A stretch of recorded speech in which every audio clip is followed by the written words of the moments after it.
बिस्मिल्लाहिर्रहमानिर्रहीम। अस्सलाम वालेकुम नाज़रीन, मैं हूं अदर फारूक अपने यूट्यूब चैनल के साथ। आज एक मरतबा फिर बात करेंगे इंतखाबात के हवाले से।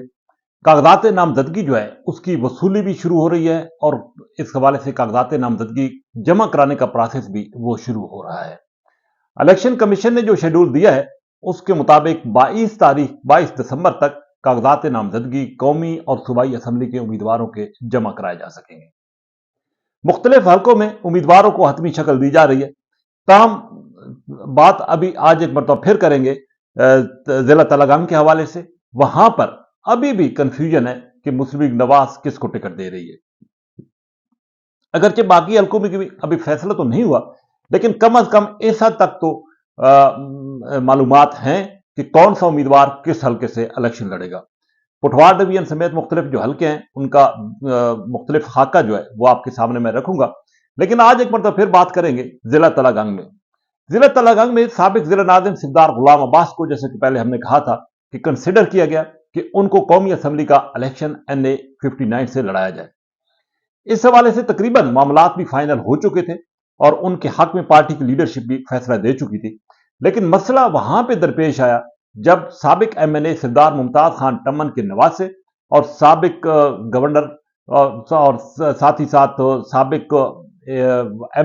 MNA के उम्मीदवार और एयर मार्शल रिटायर्ड नूर खान के पोते डॉक्टर शहरोज के हवाले से जब यह खबर सामने आई कि वो डट गए हैं, उनका यह वाज़ेह मौक़िफ़ है कि वो कौमी असम्बली के उम्मीदवार के तौर पर ही सामने आएंगे, उससे पीछे नहीं हटेंगे। डॉक्टर शहरोज के साथ साथ सरदार मंसूर रजा टम्मन जो कि साबिक MNA हैं और सरदार गुलाम अब्बास, तीन उम्मीदवार जो है वो इस वक्त भी मैदान में हैं।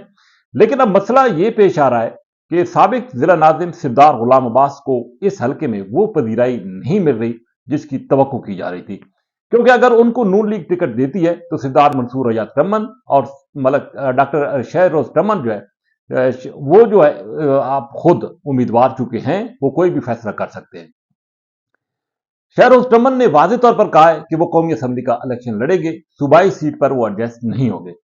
ये ख्याल जाहिर किया जा रहा था कि मकामी सतह पर से शायद कोशिश हो रही है कि एक हल्के में मलक शहरयार और दूसरी हल्के में शहरोज टम्मन को सूबाई उम्मीदवार जो है वो नामजद किया जाए। लेकिन अब चूंकि सूरत हाल मुख्तलिफ हो चुकी है, शहरोज टम्मन के भी डट जाने की वजह से और मंसूर रजा टम्मन के डट जाने की वजह से सरदार गुलाम अब्बास के बारे में यह कहा जा रहा है कि उन्होंने थोड़ी सी पसपाई इख्तियार की है। अगरचे उन्होंने यह कहा है कि पार्टी जो भी फैसला करेगी वो उनको एक्सेप्ट होगा, लेकिन हालात वाकयात का जायजा लेने के बाद उन्होंने शायद यह नतीजा अखज किया है कि अगर वो कोई ऐसा खतरा मूल लेते हैं कि सरदार मुमताज टम्मन या शहरोज टम्मन उनके मुखालिफ चले गए तो उनके लिए इंतखाबात में कामयाबी हासिल करना नामुमकिन होगा। इसलिए यह कहा जा रहा है कि पार्टी लीडरशिप जो है एक मरतबा फिर रिकंसिडर कर रही है इस हल्के में MNA के उम्मीदवार के हवाले से, और साथ ही साथ अगर यह सूरत हाल हुई तो PP 22 में सूबाई असम्बली का जो उम्मीदवार होगा उस पर भी नजरसानी करनी होगी। लेकिन अभी तक फिल वक्त जो है नून लीग फंसी हुई है कि वो किसको इस मैदान में उतारेगी। ज्यादा चांसेस अब एक मरतबा फिर ये सामने आ रहे हैं कि शायद शहरोज टम्मन जो है उनको कौमी असम्बली का उम्मीदवार नून लीग नामजद कर दे। दूसरी तरफ तमाम तर निगाहें पाकिस्तान तहरीक इंसाफ पर भी मरकूज हैं, चौधरी परवेज इलाही और हाफिज अमर यासिर पर। हाफिज अमर यासिर इस वक्त भी सऊदी अरब में मुकीम है, लेकिन उनके बारे में इतलात यह है कि वो एक मजबूत पैनल इस हल्के में देना चाह रहे हैं, ना सिर्फ कौमी असम्बली बल्कि सूबाई असम्बली के दोनों हल्कों में भी। और एक सरप्राइज उम्मीदवार जो है वो कौमी असम्बली और के हवाले से और सूबाई असम्बली के हवाले से सामने आ रहा है,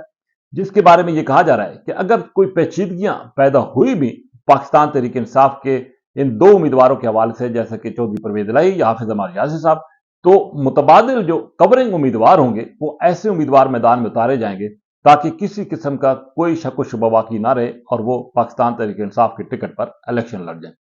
तो वो कौन से उम्मीदवार हैं? वो पाकिस्तान के तहरीक इंसाफ बिलखसूस चौधरी परवेज इलाही और हाफिज अमर यासिर बिल्कुल फाइनल करके बैठे हैं, लेकिन उनकी कोशिश यही है कि पहले मरहले में वो खुद ही इलेक्शन कंटेस्ट करे। लेकिन अगर कोई मसला पेश आता है तो मुतबादिल के तौर पर जो उम्मीदवार सामने लाए जा रहे हैं वो खासे बासर भी हैं और उनकी वजह से यहां पर पाकिस्तान तहरीक इंसाफ का वोट बैंक ये ख्याल जाहिर किया जा रहा है कि वो महफूज हो जाएगा। बहरहाल आने वाले दिनों में इस हवाले से मजीद दिलचस्प सूरत सामने आएगी, लेकिन जैसा कि ये कहा जा रहा था कि शायद मुस्लिम लीग नून के वो उम्मीदवार जो कि इस हल्के से इलेक्शन लड़ने जा रहे हैं شاید وہ قومی اسمبلی کے امیدوار ہیں، خواہ وہ قومی اسمبلی کے امیدوار ہیں یا صوبائی اسمبلی کے امیدوار، جن کے ذہن میں یہ بات ہے کہ شاید چودھری پرویز الہی یا حافظ عمار یاسر میدان میں نہیں ہوں گے تو بآسانی وہ الیکشن جو ہے وہ ون کر سکیں گے۔ لیکن حالات تبدیل ہو رہے ہیں۔ اگلے 2 سے 3 دنوں میں پاکستان تحریک انصاف کا پورا پینل اس حلقے میں میدان میں اتر رہا ہے، ان کے کاغذات جمع ہو رہے ہیں، اور ساتھ ہی ساتھ مسلم لیگ نواز کے جو امیدوار ہیں ان کے اندر کچھ ایسے معاملات پیدا ہو گئے ہیں جس کی وجہ سے یہ کہا جا رہا ہے کہ نون لیگ کے ان امیدواروں کے درمیان بھی رساکشی سامنے آئے گی۔ اس کی بنیادی وجہ یہ ہے کہ ایم این اے کے ٹکٹ کی جو دوڑ ہے اس میں کچھ ایسے فیصلے مقامی لیڈرشپ کر بیٹھی ہے جس کی وجہ سے اندرون خانہ دلوں میں کدورتیں پیدا ہوئی ہیں، دوریاں پیدا ہوئی ہیں، جن کے اثرات جو ہے وہ انتخابات میں نظر آئیں گے۔ ساتھ والا جو حلقہ ہے این اے 58 وہاں پر بھی دلچسپ صورتحال سامنے آ رہی ہے، اگلے ولاگ میں اس پر بات کریں گے، اور ساتھ ہی ساتھ جو اٹک، راولپنڈی اور باقی حلقے۔ لیکن یہاں پر ابھی تک نون لیگ کی لیڈرشپ اس حلقے میں 59 میں پھنسی ہوئی ہے، کوئی واضح طور پر فیصلہ سامنے نہیں آ رہا، اور اس کی بنیادی وجہ یہی ہے کہ نون لیگ کو یہ شائبہ ہے، خطرہ ہے کہ یہ وہ حلقہ ہے جہاں پر پچھلے دور حکومت میں ریکارڈ ترقیات کام ہوئے، اور ساتھ ہی ساتھ ضلع تلگنگ کو ضلع کا درجہ دیا گیا، اس کے اثرات بھی موجود ہیں، اور کوئی ایسا فیصلہ پارٹی نہ کر بیٹھے جس کی وجہ سے اس کو نقصان ہو۔ بہرحال آنے والے دنوں میں نون لیگ کو کوئی نہ کوئی تو فیصلہ کرنا ہوگا، لیکن ایک بات بالکل طے ہے کہ ان حلقوں میں انتخاب جیتنا یقیناً طور پر نون لیگ کے لیے اگر مشکل نہیں تو آسان بھی نہیں ہوگا۔ اسی کے ساتھ اجازت، اللہ حافظ۔